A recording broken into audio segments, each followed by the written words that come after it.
Assalamu alaikum. Amma alaikum salam. Garin da kaman ya haɗe ko?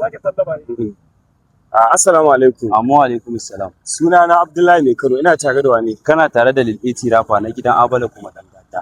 Masha Allah da ya ci. Bisa al'ada wannan shiri akwai wakan da mukan kunna ma mutum daga cikin wayar mu sai mu yi mishi wani tambayoyi daga cikin wakan.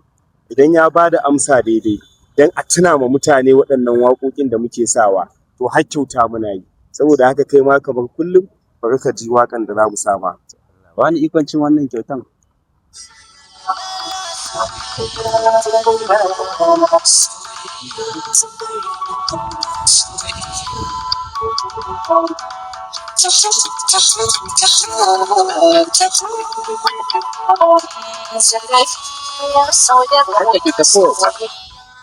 Take ta kawai. Tsakani da Allah wannan waƙan ina tunanin ma lokacin da aka yi ta anya an haife ni ma a duniya kuwa. To ƴan kallo kun ji tun ba a mai tambayoyin ba ya so makaraya. Amma yanzu tsaya zan maka tambaya ƙwara biyu ne kacal tun da naga ka so makaraya. Gaskiya tsakani da abin da zan tambaye ka shine shin wasu jarumai suka hau wannan waƙan? Abin da ya sa na san ma jarumin da ya hau wannan waƙan Adam Zango taimakon YouTube channel din nan ne. Amma yarinyar ma ban san ta ba.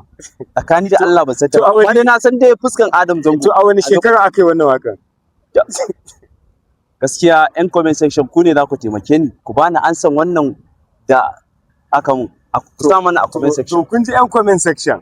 Shi dai tun ma ba a kai ko ina ba ya haƙura. Gaskiya na haƙura. Saboda haka shin a wani shekara aka yi wannan waƙan kuma wasu jarumai suka hau wannan waƙan? Dan Allah ku sa mana a comment section. Ina ni dai tsakani da Allah ban sani ba.